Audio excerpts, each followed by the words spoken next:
Hi everyone, and welcome back to the program.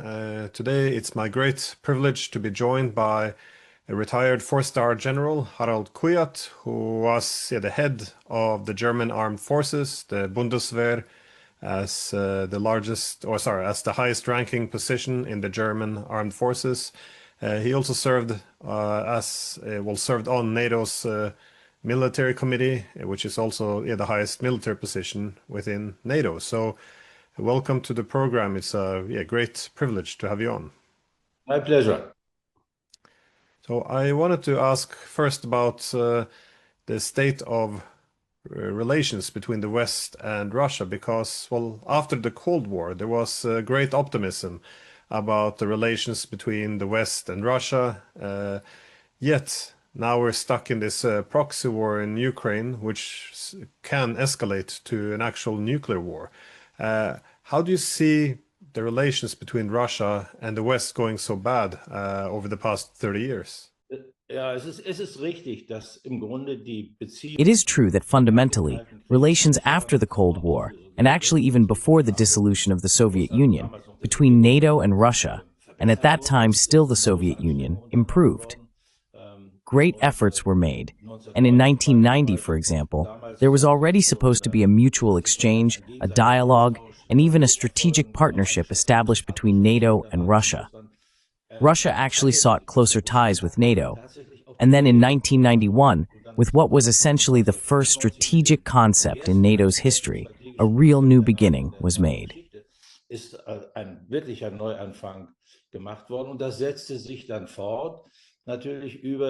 And this continued, of course, with the NATO-Russia Founding Act, the establishment of the NATO-Russia Council, both on the political level, from ambassadors to defense and foreign ministers up to heads of state and government, and on the military side, of course, the chiefs of general staff, who met at least twice a year. A permanent Russian military representative was also present at headquarters with a small staff, and these meetings then took place at least once a month.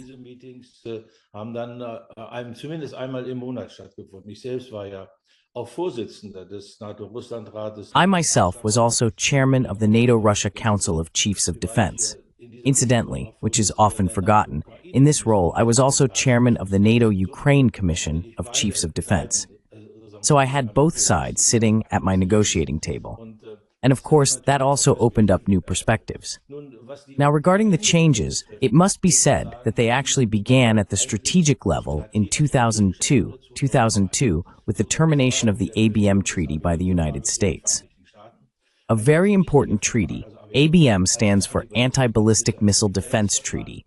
That was, so to speak, the complement to the Treaty on Intercontinental Strategic Systems, meaning on the one hand the offensive and then the defensive systems.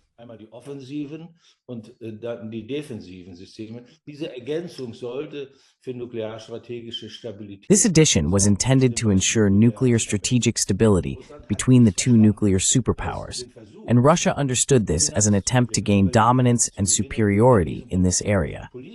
The political rupture then occurred in 2008 at the NATO summit in Bucharest, where then US President Bush tried, with considerable force, to push through an invitation for Georgia and Ukraine to become NATO members.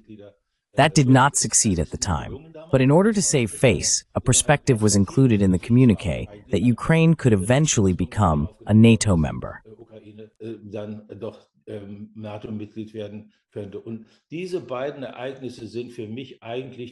And for me, these two events are actually the turning points in the relationship between NATO and Russia.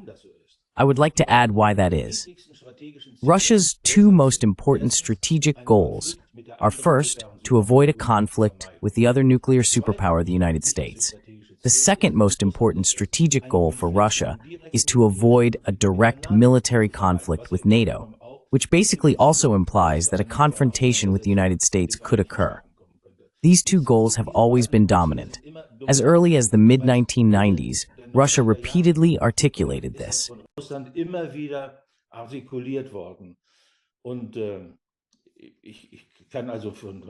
And so I can say from personal experience that this was always evident in the discussions we had.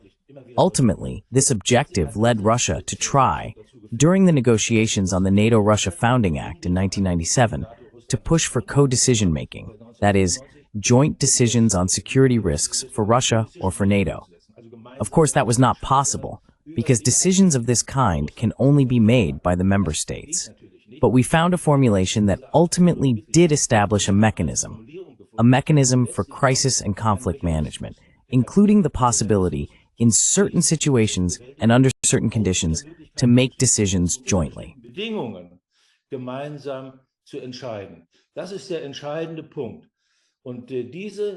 That is the crucial point.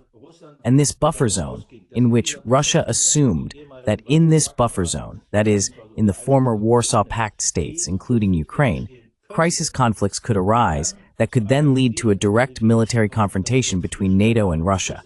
That was the major concern. That is why a buffer zone was supposed to be established here, to prevent this.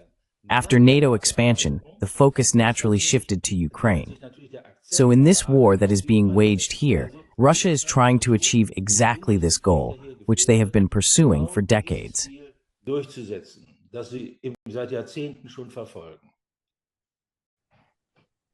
Well, when the Russians invaded in 2022, we embraced this narrative that it was unprovoked. This is quite an important narrative, because once we accepted that this narrative that the Russian invasion was unprovoked, it meant that any negotiations was seen as rewarding aggression and conquest. So the only path to peace was military victory, that is, defeating Russia. Do you agree with this assessment of the provocations and Russian motivations? There are two arguments that are repeatedly mentioned. You named one of them. The war was unprovoked. The second is that it was supposed to be an all-encompassing war. That means Russia's goal is to conquer all of Ukraine. I want to address both aspects. Unprovoked. That's a question that can actually be answered relatively quickly, but I do want to elaborate a bit. This war has a long history, and Jeffrey Sachs recently spoke and wrote in great detail about this background, providing thorough reasoning. That's why I don't want to go into detail about it here.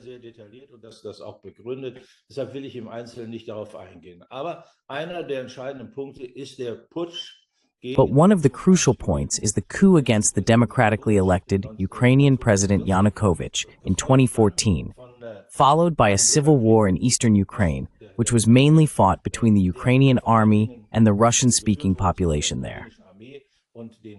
This had a lot to do with the fact that the civil rights of this Russian-speaking population were severely restricted.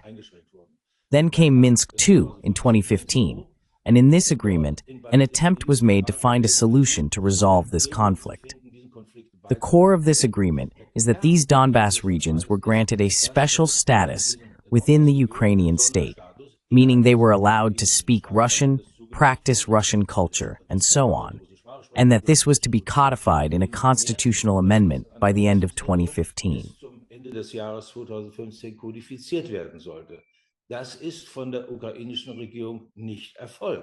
That was not done by the Ukrainian government. In fact, something entirely different happened. They began to modernize the Ukrainian armed forces, to rearm them, to increase their size again. We had significantly reduced them at the beginning of the century, and now they were being expanded again. As we all later heard from Ms. Merkel, who helped negotiate this agreement, and also from the then French President Hollande, the real intention was not to resolve this conflict, but rather to buy time in order to rearm the Ukrainian armed forces. That must be described as a clear act of deception.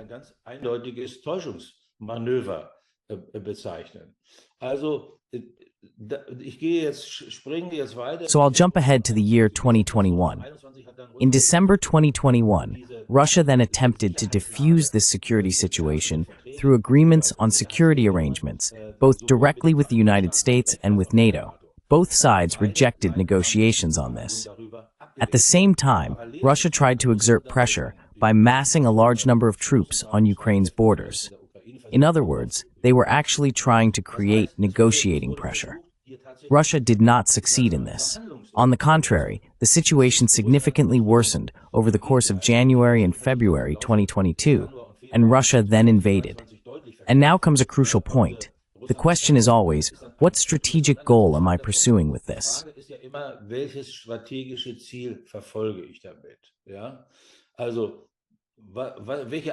So, what was Russia's intention with this? And up to today, there have really only been two realistic opinions. One was that they wanted to increase pressure, not just outside Ukraine's borders anymore, but by occupying parts of Ukraine, and thereby forcing Ukraine to negotiate. I had a different view. My opinion was that Russia wanted to try to overthrow the Ukrainian government. In other words, to bring about a regime change, as it's called today, and install a pro-Russian government. That would have essentially avoided a war. Why do I believe this was their intention? For one thing, because the entire conduct of operations didn't allow for anything else.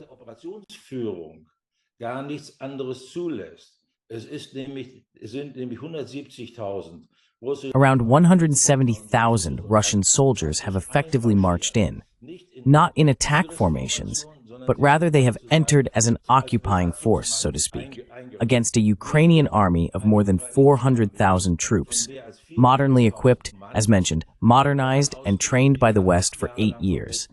This means that occupying the entire country is not possible, neither in terms of the number of soldiers required for such an occupation, nor in terms of being victorious against the Ukrainian defenses. Secondly, strategic points were occupied, which were intended to ensure that a regime change could actually be carried out.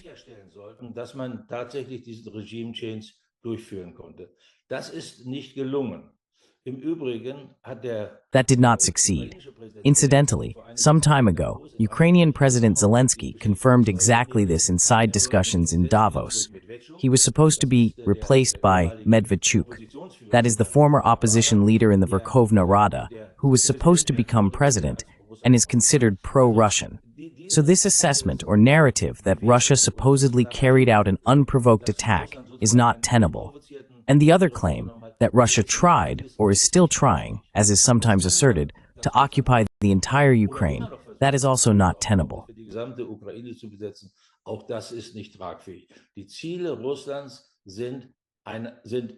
Russia's objectives have changed by now. The regime change did not succeed. Now Russia's goal is to occupy the 4 regions, Luhansk, Donetsk, Zaporizhia, and Kherson, within their former administrative borders.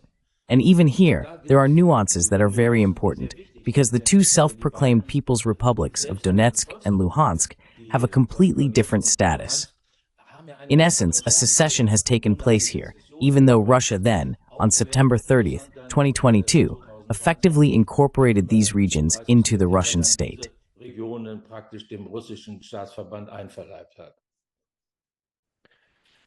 Now, you have mentioned and criticized the undermining of the Minsk agreement between 2015 and 22, but you also made the point that this undermined international law itself, given that it was approved by the United Nations.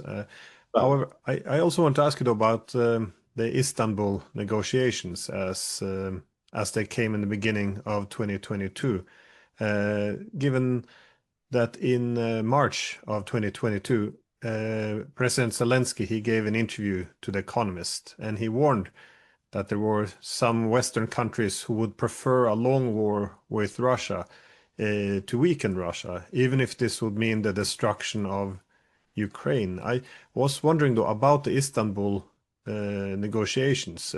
What do we actually know now about the sabotage of this agreement? There were 2 negotiation approaches, initially in Belarus, 4 days after the start of the Russian attack, and then the negotiations in Istanbul, which you mentioned. In these negotiations in Istanbul, both sides, as is always the case in such situations, negotiated from a position where they saw the talks as the only sensible way out. Russia did so because the attempt I just described to bring about a regime change had failed, and Ukraine because it assumed that Russia would indeed wage a massive war here, which Ukraine would not survive. den die Ukraine nicht überstehen würde. Das führte auch zu einer Kompromissbereitschaft. This also led to a willingness to compromise on both sides. Ultimately, this round of negotiations ended on April 15th with an agreement on Ukraine's permanent neutrality and security guarantees. This is very important because the issue of security guarantees continues to play a major role today. The treaty was largely negotiated. There were still points in it that had not been clearly resolved. One important unresolved issue was how the guarantor powers would exercise their guarantee obligations. Ihre Garantieverpflichtungen ausüben würden. Es war ja so, dass in diesem Vertrag The contract included a clause about security guarantees for Ukraine. The guarantor powers were supposed to be the 5 permanent members of the UN Security Council, including Russia. Russia insisted that before any guarantee case could arise, there should be a vote among the guarantor powers, which Ukraine interpreted as a way to block the fulfillment of the guarantee obligation with a veto. But there were also other issues, for example, regarding the overall size of the Ukrainian armed forces. There were differing opinions on that as well. Da gab es unterschiedliche Auffassungen. Es wurden ja auch festgelegt, die Zahl der Großwaffensysteme und vieles mehr. The number of major weapons systems and much more was also specified. A very detailed agreement.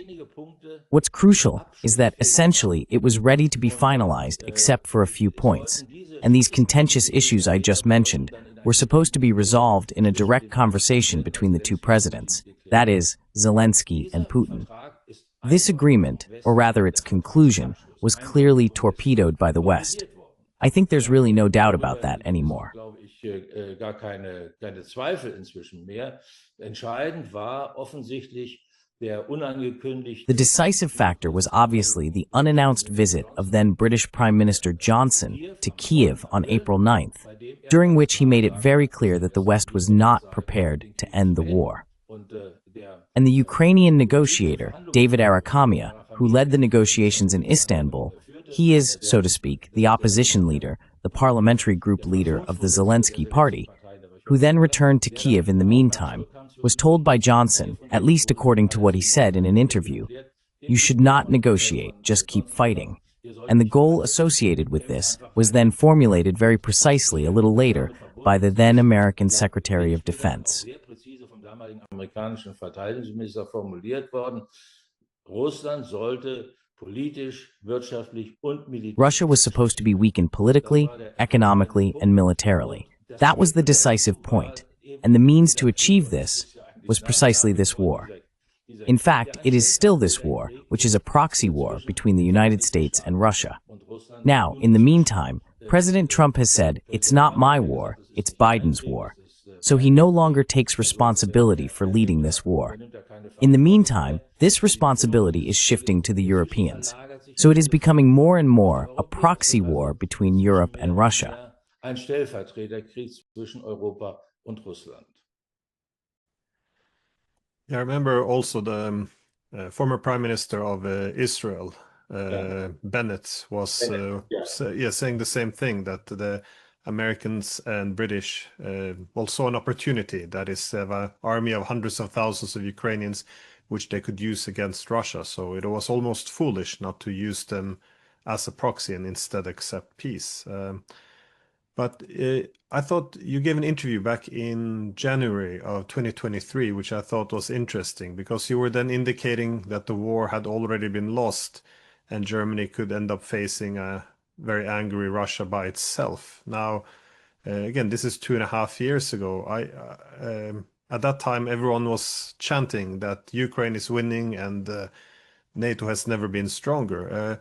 How did you see the developments back then, as that that NATO was heading towards a defeat in this proxy war? And also, how do you see the relationship between Germany and the United States in this context? Do you think Germany is being subordinated now?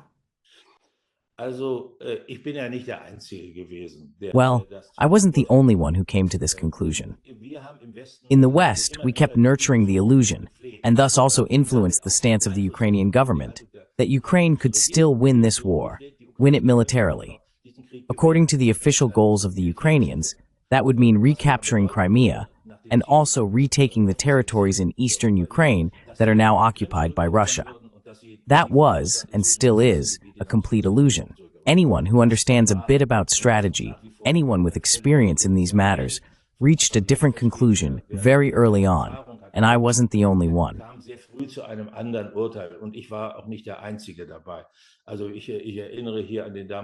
I would like to remind you of the then U.S. Chairman of the Joint Chiefs of Staff, Mark Milley, who said that the Ukrainian armed forces have achieved what they can reasonably achieve. There's nothing more to be done, and now negotiations must take place. Of course, this also meant that he didn't remain in office much longer, but he said this very openly. Incidentally, the then Ukrainian commander-in-chief, General Zaluzhny, also said that if he were really to conduct a successful offensive, he would need, I believe he said, 300 tanks, 600 to 700 infantry fighting vehicles, and 500 howitzers. But he's not getting that.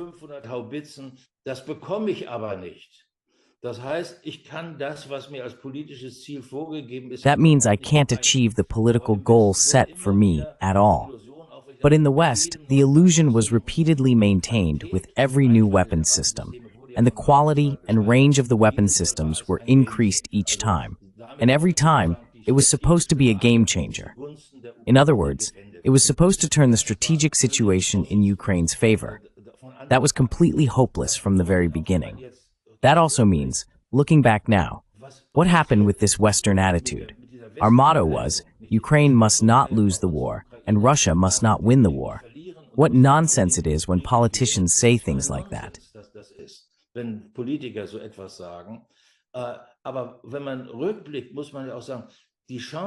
But looking back, one also has to say that the opportunities that arose during the course of this war, to end the killing, to end this war, to stop the destruction of this country, were all missed. Of course, the Istanbul negotiations are particularly noteworthy in this context, but there were repeated opportunities. China then made a proposal that was very reasonable and was even accepted by Putin for a time, namely, that negotiations should resume where they left off in mid-April 2022. That means some progress toward peace would have already been made. China then, together with Brazil, proposed a 6-point plan.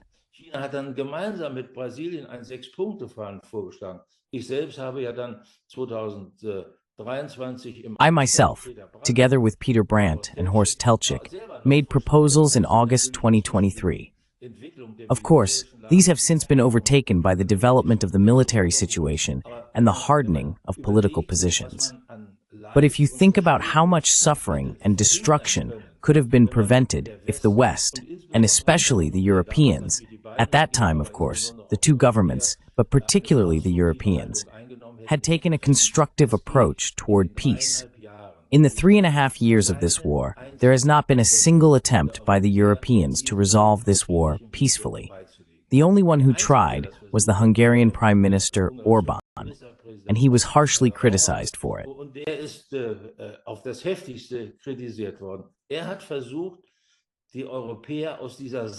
He tried to get the Europeans out of this dead end, where the only outcome is a military one, meaning a military defeat for Ukraine. It hasn't had any effect. Oh, and regarding the question about Germany, yes, I have the impression that Germany is playing a very ambivalent role. We have two European countries that are very actively involved, specifically in the military sphere, France and the United Kingdom. I'd like to mention the considerations that have been underway for some time now regarding a reassurance force, which is supposed to be stationed in Ukraine in the event of a ceasefire or successful peace negotiations. Germany is somewhat ambivalent in this regard, but politically, it takes a very hard line.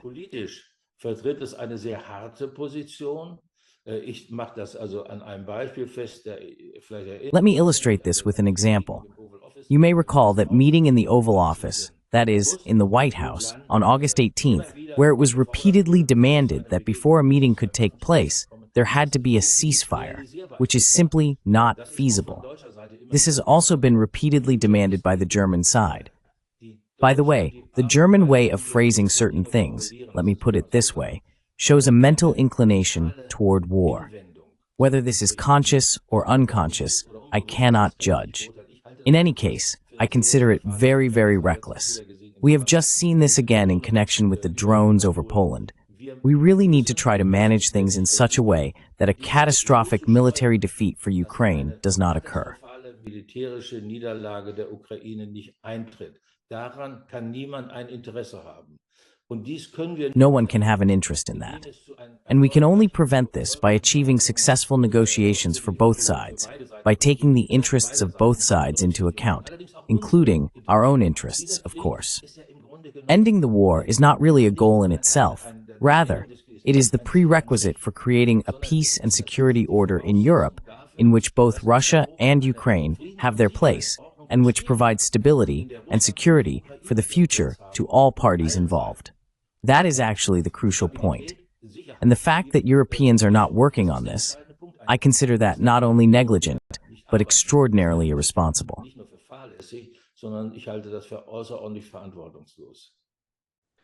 You make a very interesting point with how the peace proposal by China and Brazil were dismissed while the diplomatic efforts by Hungary was even punished. What is concerning that all of this happened now over 3.5 years, where the Europeans, we didn't even pursue any diplomacy with the Russians, not even talking to them. Now, I guess my great concern is, given that Russia considers this to be the incursion of NATO into Ukraine to be an existential threat, what would happen if Russia can't achieve its objective through diplomacy? Given its strategic objectives, what do you think Russia will do militarily? Will they strip Ukraine of all its strategic territory from Odessa to Kharkov? Or how do you see this war ending militarily if it's not through diplomacy? Yes, you are making a very important distinction. One really has to differentiate between a political victory and a military victory, or a military defeat. Politically, I have always maintained that no one can win this war. Russia, too, has had to endure a significant setback, simply through Finland and Sweden joining NATO. That is certainly a major burden for Russia. So let's talk about the military aspects. I still believe that Russia wants to occupy these 4 regions within their former administrative borders. So not as was still possible at the beginning in Istanbul, where perhaps a referendum could have allowed the residents to decide.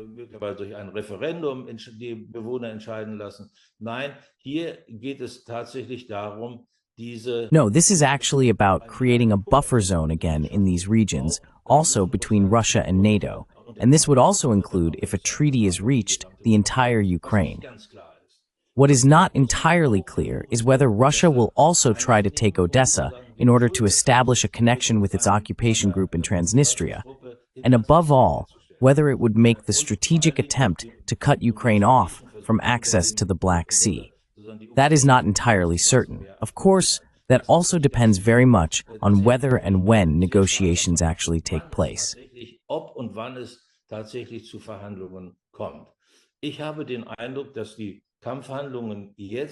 I have the impression that the fighting will decrease somewhat in the near future. This is related to the season. The terrain in Ukraine is no longer as accessible to mechanized forces as it has been so far. But it is also because Russia itself has an interest in ending this war. This war has significantly limited Russia's geopolitical options. We can see this in the example of Azerbaijan and Armenia. Russia's influence on the South Caucasus has clearly diminished due to its involvement in the war in Ukraine. There is another factor as well. The war in the Middle East also plays a major role here.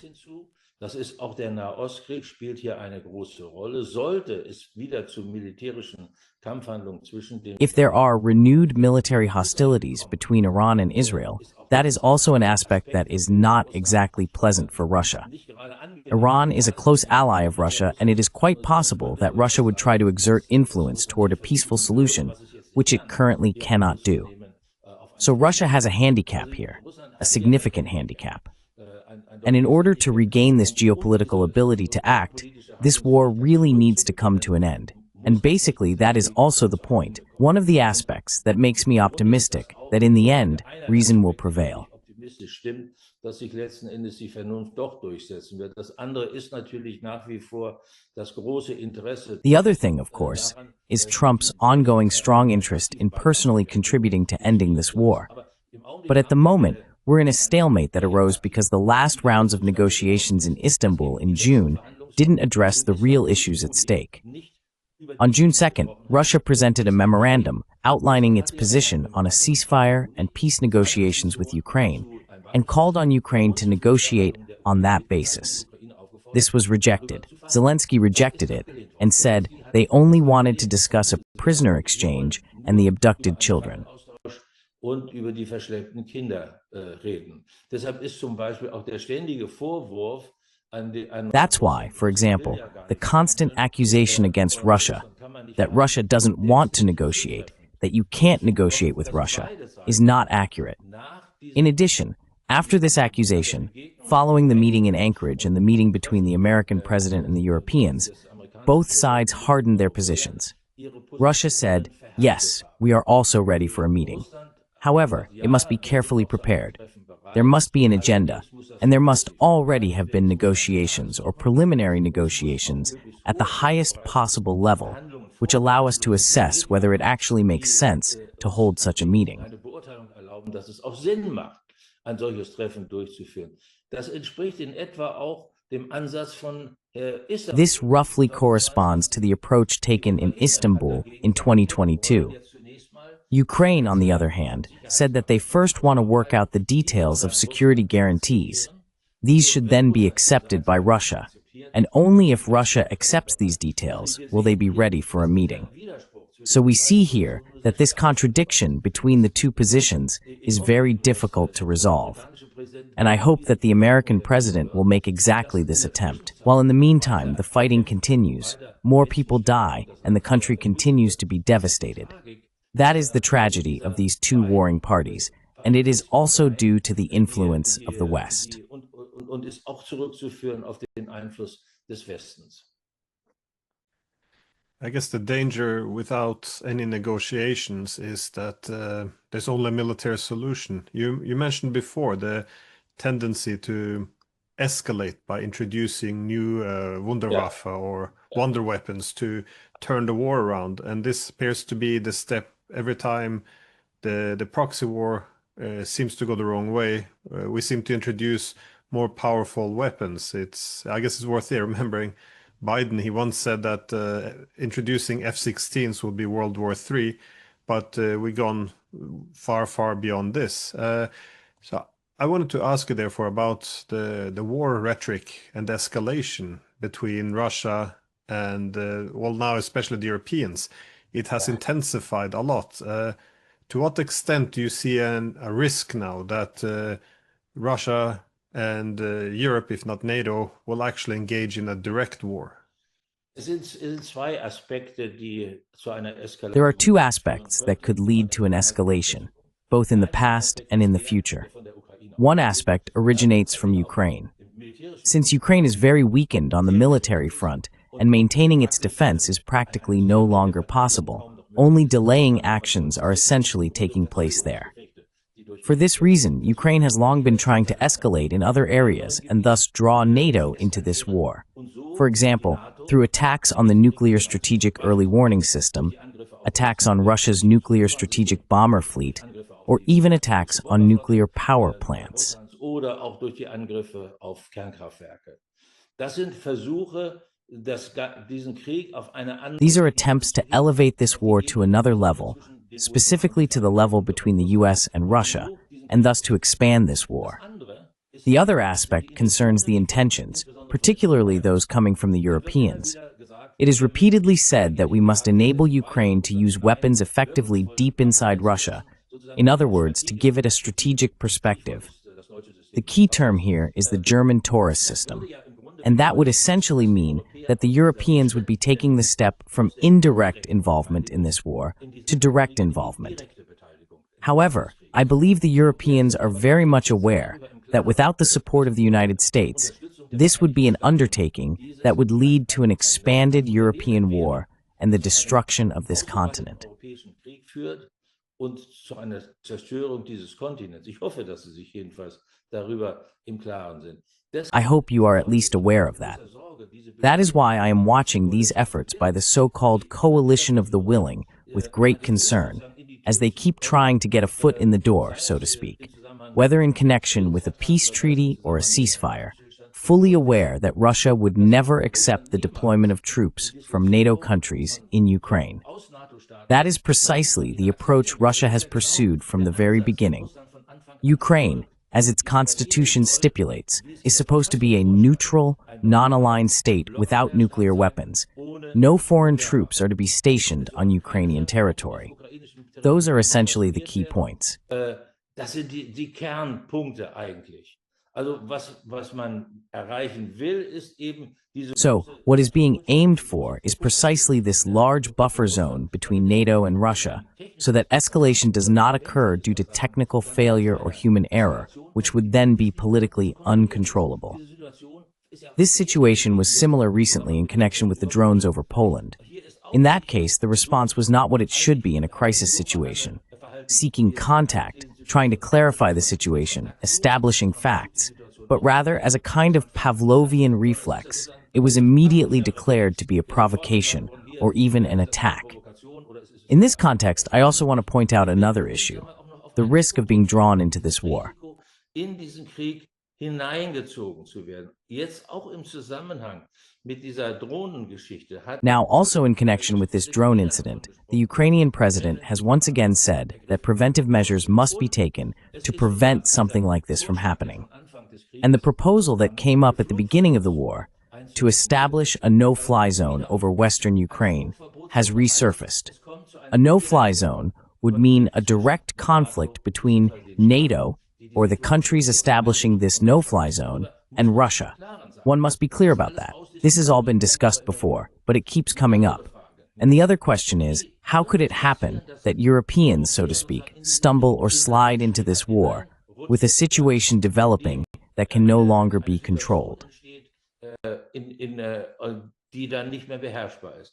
Da gibt es interessanterweise ein Interview. Interestingly, there is an interview with former Polish President Duda from September 3rd, in which he explains this incident that occurred in November 2022, where a missile struck Polish territory and I believe killed 2 people. That was a Ukrainian missile.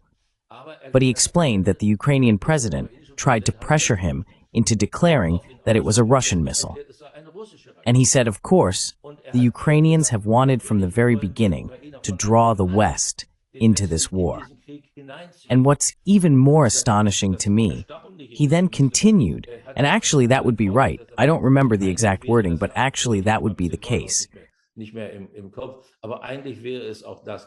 Tatsächlich ist das natürlich so, dass nur eine. In fact, it is true that only an expansion of the war to all of Europe would prevent Ukraine's isolated military defeat. But in the end, it would lead to the destruction of the entire European continent. Politicians need to be clear about this, even when their narratives claim that Russia will always remain our enemy or that Russia can be defeated. No, that is not possible. The only solution that would save Ukraine and prevent us from being drawn into this vortex is to enter into peace negotiations that serve the interests of both sides, but are also compatible with European interests.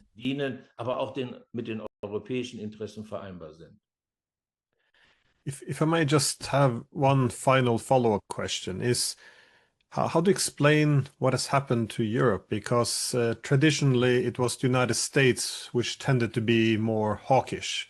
For example, back in 2008, they were the one pushing, we have to expand NATO, while on the European side, they were pushing back. You had Angela Merkel back then arguing that this would be interpreted by Russia as a declaration of war.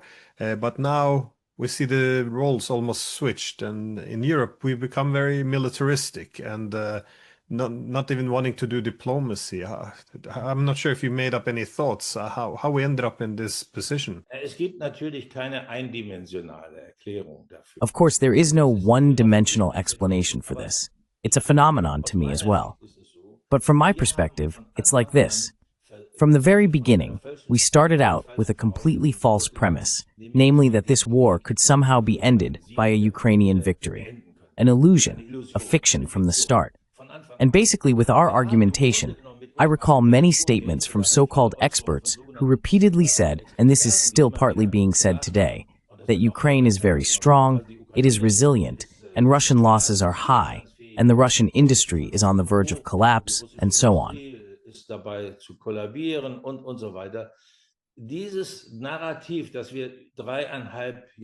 This narrative that we wanted to maintain for 3 years should have ended at the latest with Trump taking office. We should have sought to join forces with Trump and supported him in his peace efforts. But we didn't do that. That means what we are doing right now is continuing to put up obstacles, even for our closest ally, the United States, in the effort to end this war.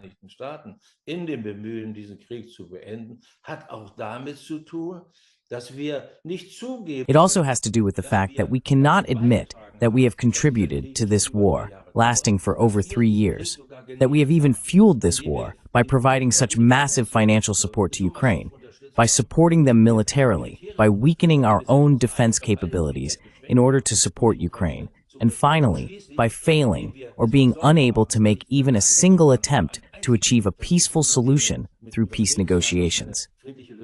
This is that persistence. I was right, but in the end, this very attitude will come back to haunt us. And primarily, it will be bitter for Ukraine itself, but ultimately for us as well.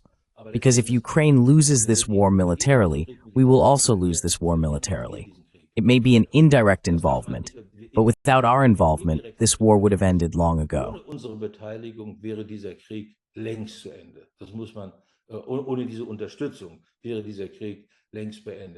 Without this support, this war would have ended long ago. So one can only hope, in the end, that Trump prevails. And my impression is indeed that he is also trying to normalize relations with Russia again. That is a very important point. This meeting in Engels made that very clear. There are several signals pointing in that direction. The whole environment, the entire course of how this meeting went. But it is also about actually bringing about normalization.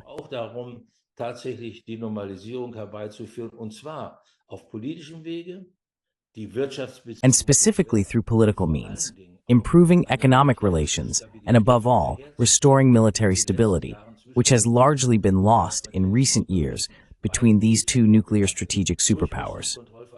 Through arms control negotiations, which are imminent, on nuclear strategic weapon systems, at the latest, these must be continued by February 5th of next year. And I think both sides have a strong interest in this. But it is also, let me add this in conclusion, about the question of what position we will take in a future geopolitical world order.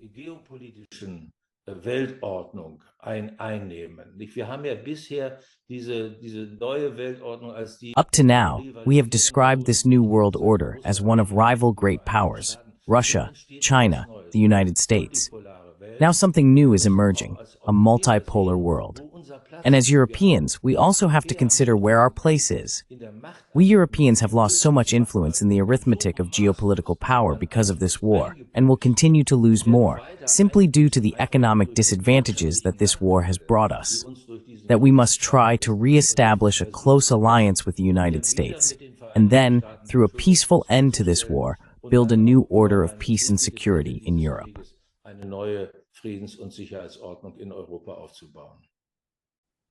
Yeah, I've had that similar concern myself, that the Europeans' inability to find a place in the multipolar world is part of the reason for the panic and lack of political imagination. So, well, General Harald Kujat, thank you so much for your insights. This is very dangerous times indeed. So, thanks again. Keep our fingers crossed.